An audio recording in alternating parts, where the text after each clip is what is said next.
Fala galera, tudo tranquilo, tudo certo? Aqui é o Wanderson A7 do canal Química Tonight. Moçada, eu vou falar para vocês nesse vídeo sobre um conteúdo super bacana, super legal, super fácil de entender, que é eletrólise. Bora lá? Enquanto as cortininhas se abrem, aproveitem para se inscreverem no canal Química Tonight. Bora? Olha para esse nome, eletrólise. Wanderson, eu lembro que lise quer dizer quebra. Perfeito, é isso mesmo. Uma quebra proporcionada pela corrente elétrica, poderia pensar assim? Óbvio que pode, perfeito, é isso mesmo, é uma quebra proporcionada pela corrente elétrica, pela eletricidade. Beleza, o que mais que é importante você conhecer? Eletrólise é um fenômeno onde você converte energia elétrica em química. Perceba que é exatamente o contrário da pilha, que você já deve ter assistido no canal Química Tonight, beleza? O processo de eletrólise, ele é utilizado para provocar uma reação que não seria espontânea, entendeu? Ok? Eletrólise trata de reação não espontânea. Reação não espontânea vai ter um ΔG positivo e automaticamente um ΔE negativo. Na aula de pilha era o contrário, né? ΔG era negativo, o ΔE era positivo. Agora trocou. Estamos falando de um processo não espontâneo que requer eletricidade para acontecer. Tudo bem? Vamos organizar primeiro como é que funciona essa eletrólise. Olha que bonitinho. Você precisa de um recipiente chamado de cuba eletrolítica. O que mais que você precisa? Precisa de um gerador de diferença de potencial. Estamos falando de uma pilha ou de uma bateria, beleza? Um gerador de corrente contínua, pilha ou bateria, beleza? Tem uma chave aqui que ela está aberta ainda, já a gente fecha ela. O que mais que você precisa? Você precisa de cátions e ânions. De onde vem cátion e ânion?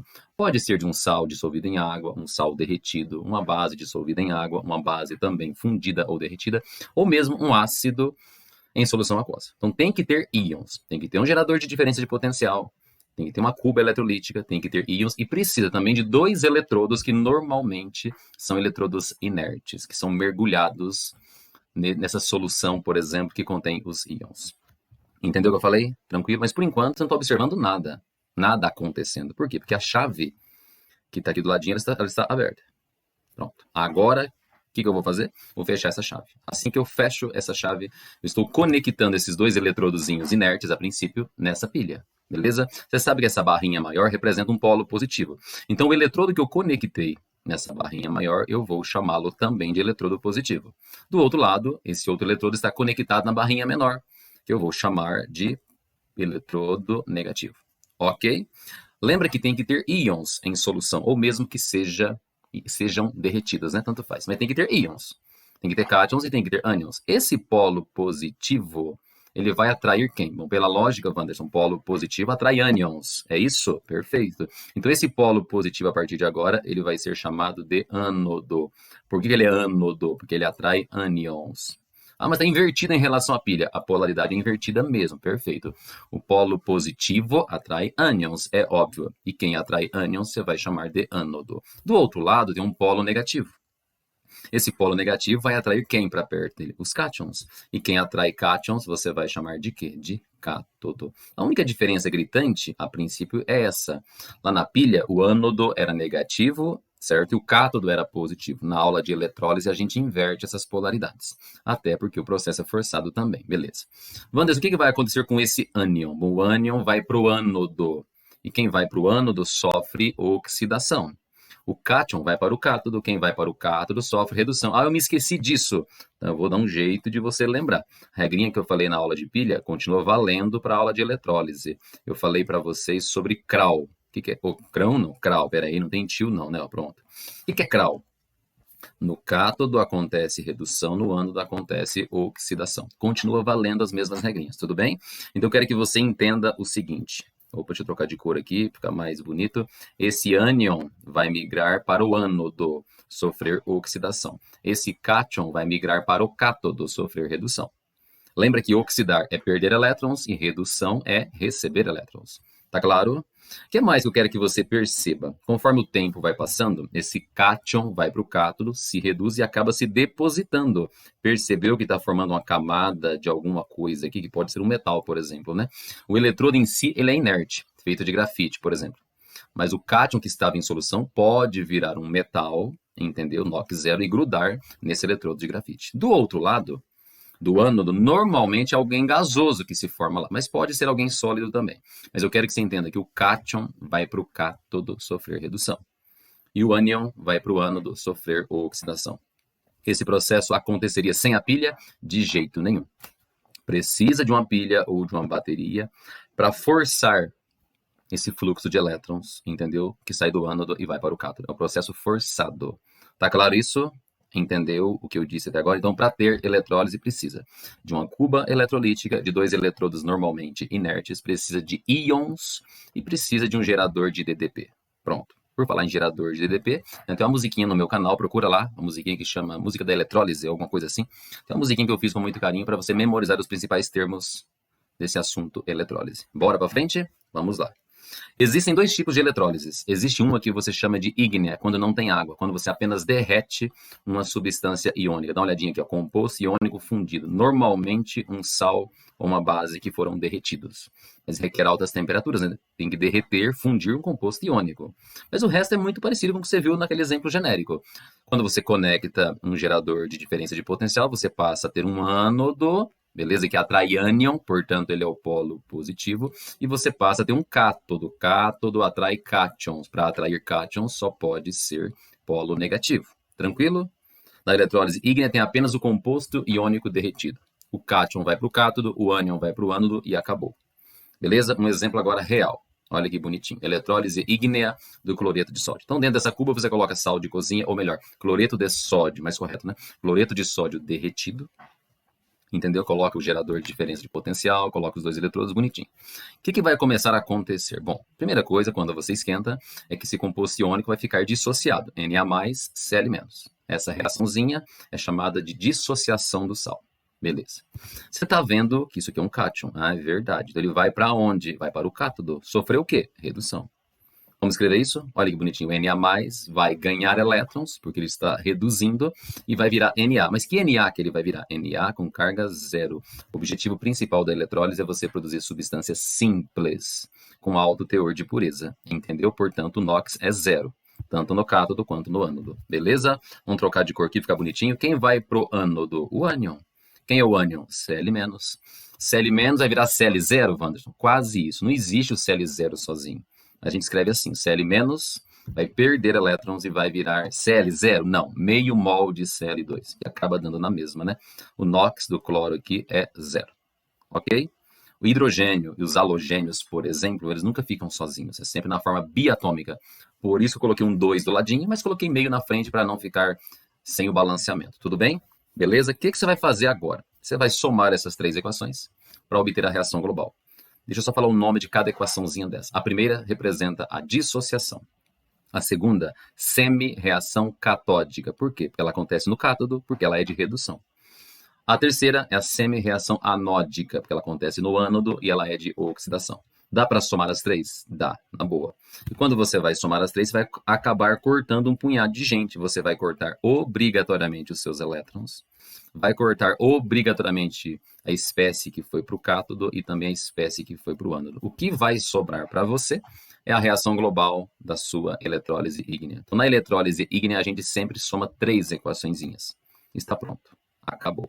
Essa reação NaCl se desmembrando em sódio e cloro, ela aconteceria espontaneamente sem a presença de corrente elétrica? Não.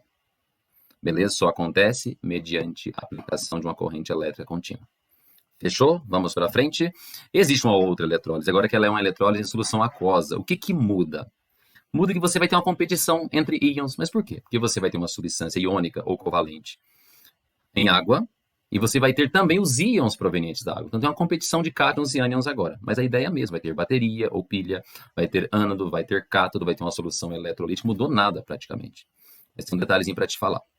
Quando a eletrólise é em solução aquosa, existe prioridade em quem vai para o cátodo e em quem vai para o ânodo. Então tem uma regrinha agora, então atenção, olha que bonitinho. Quem que vai para o cátodo?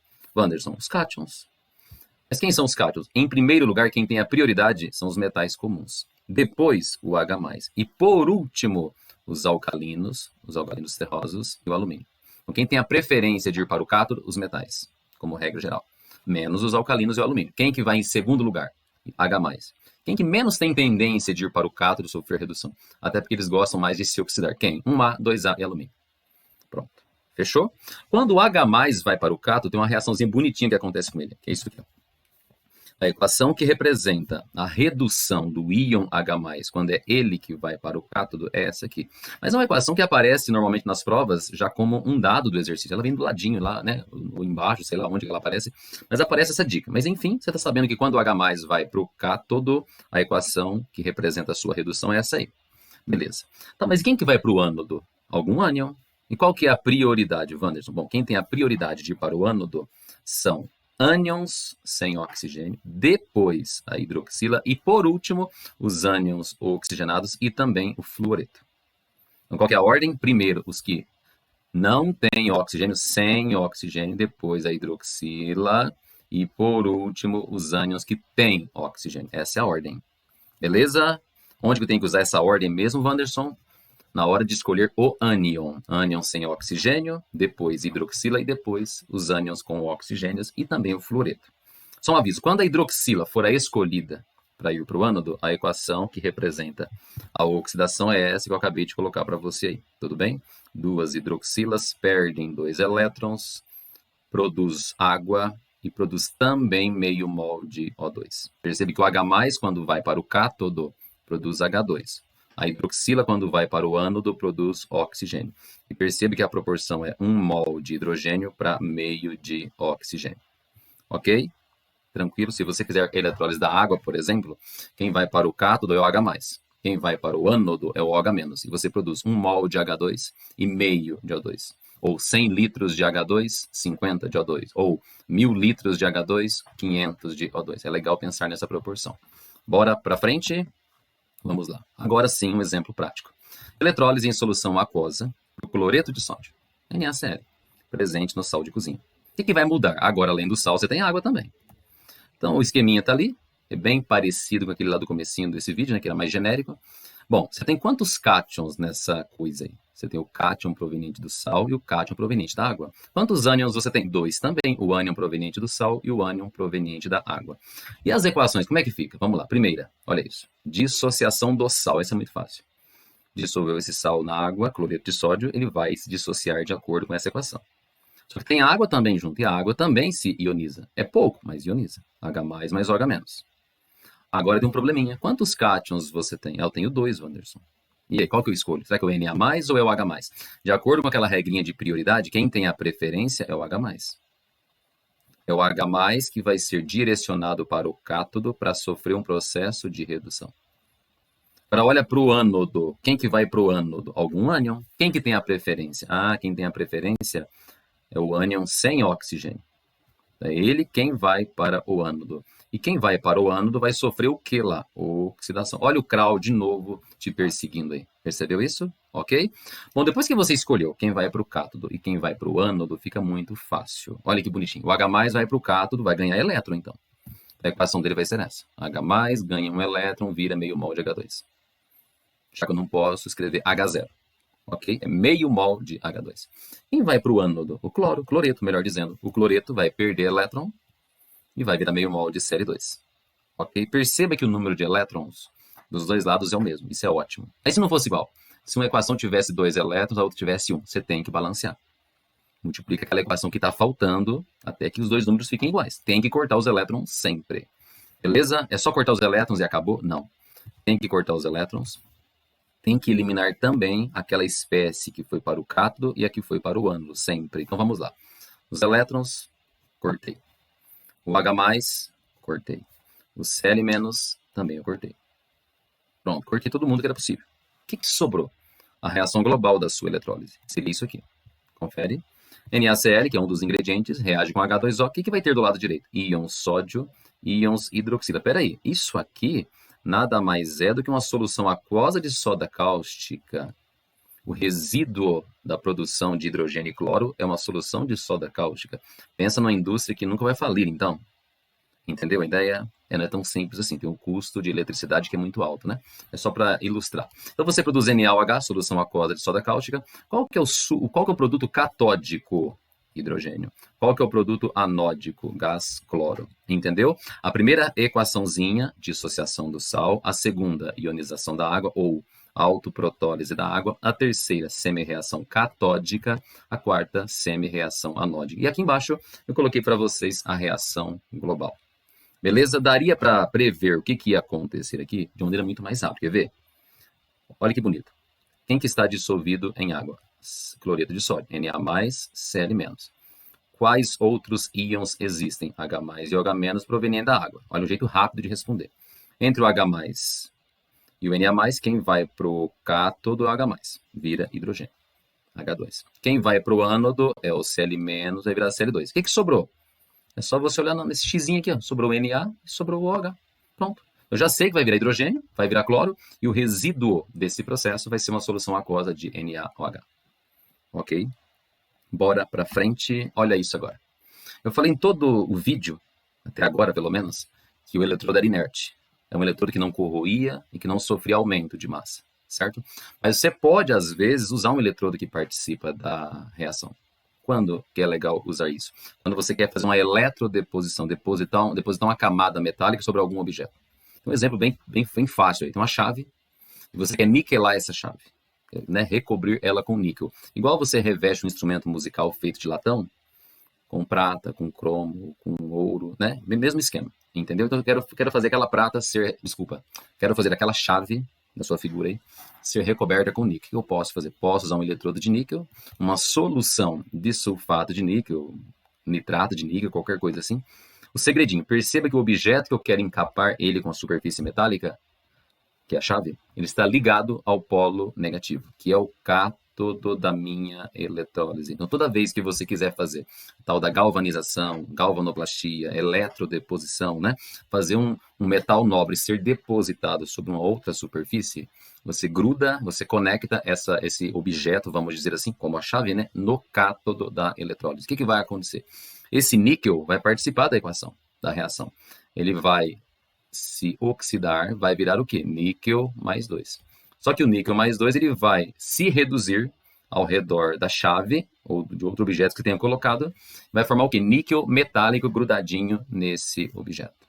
É assim que você faz o processo de eletrodeposição, de maneira muito simplificada. Perceba que nesse caso os eletrodos participam da reação. Entendeu o que eu disse?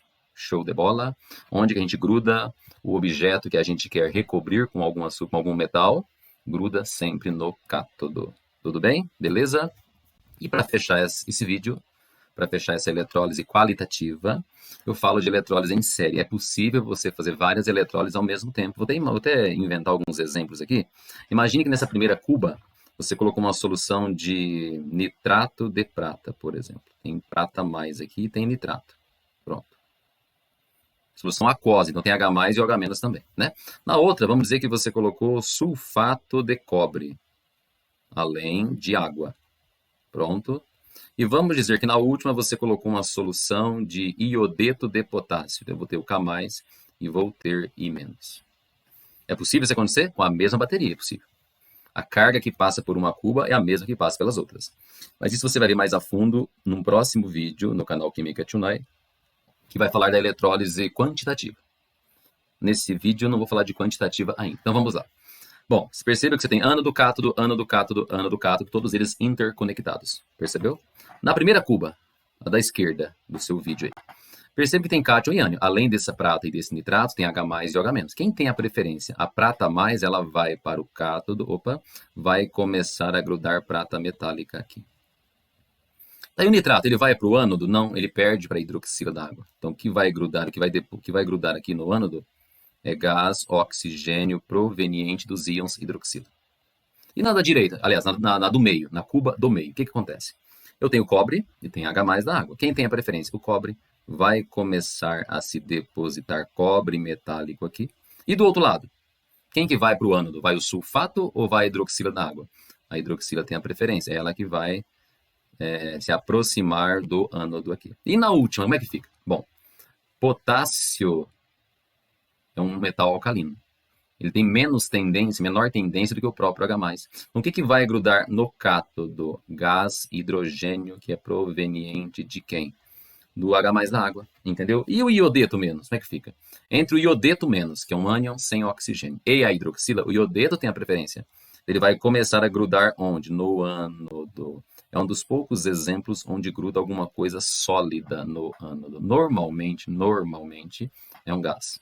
Mas independente de quem que grudou, quero que você entenda que dá para acontecer várias eletrólises ao mesmo tempo. Tudo certo?